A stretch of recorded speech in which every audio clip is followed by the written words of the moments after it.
Yo, how's everyone doing? Welcome back for some more Forza Horizon 3. Today I'm sharing with you the 1992 Ferrari 512 TR, and we're going to start off in the Forza Vista so I can show you the car, and then we're going to move over to some racing gameplay to end off the video. But we've been reviewing a lot of retro supercars lately, so I decided to continue with that trend, and this is another car with those pop-up headlights, and I gotta say, I think the car looks really good when they're down, but I don't really like this car when the headlights are popped up. I don't really like the way they look, but besides that, I absolutely love the way this thing looks inside and out, and especially the exterior, because it is just simply so unique. And on the side of the car, I believe the proper and correct term for them is strakes. Those little vents that you see on the side, I believe they're called strakes, but I like to call them vents. I think that's a lot more simple and a common term that people will know better.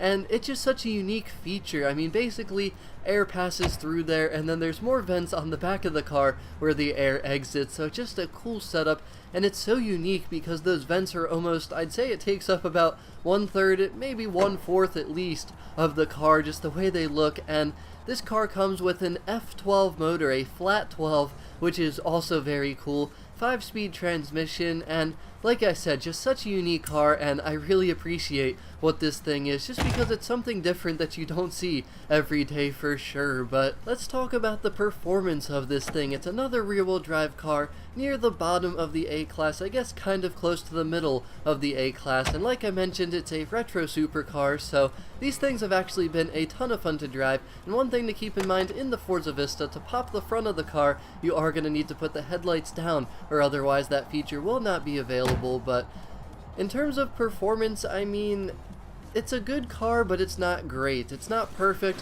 It definitely needs a lot of upgrades to be really competitive, even for the A-Class. And the first thing is the launch. It's not bad.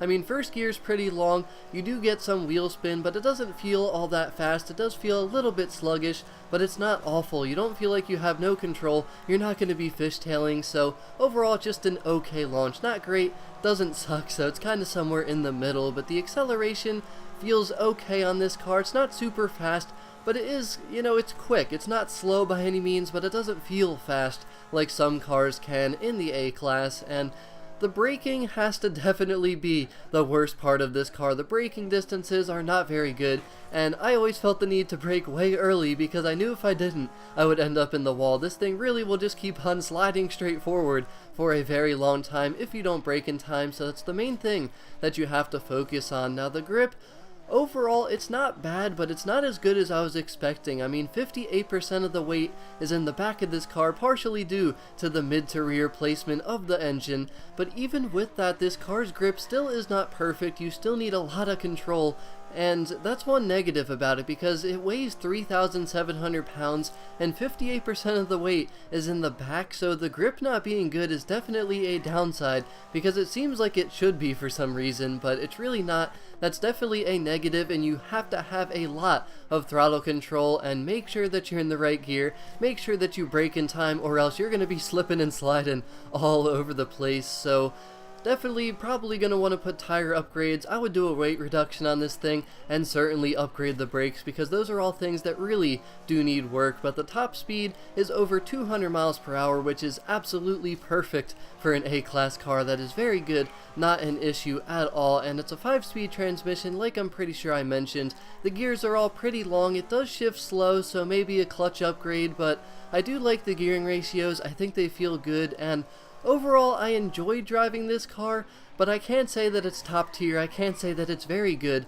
and I was a little bit underwhelmed with the performance. I do have to say, I still love the car, even though the performance isn't absolutely amazing, but I do think it has potential if you were to go and upgrade it. I don't think it's completely awful. I mean, the other thing I don't think I mentioned is the car does turn very well as long as you maintain the grip, but if you don't, like I said, you're going to be slipping and sliding a little bit. So overall, I did like the car a lot. I don't know if I can say it's worth the credits if you're looking for a race car, but just how unique it is and how much fun to drive it is makes it worth it in my eyes. So I really hope that you enjoyed this video. Let me know what you think of the Ferrari 512 TR in Forza Horizon 3, but have a great rest of your day, and I'll talk to y'all again very soon.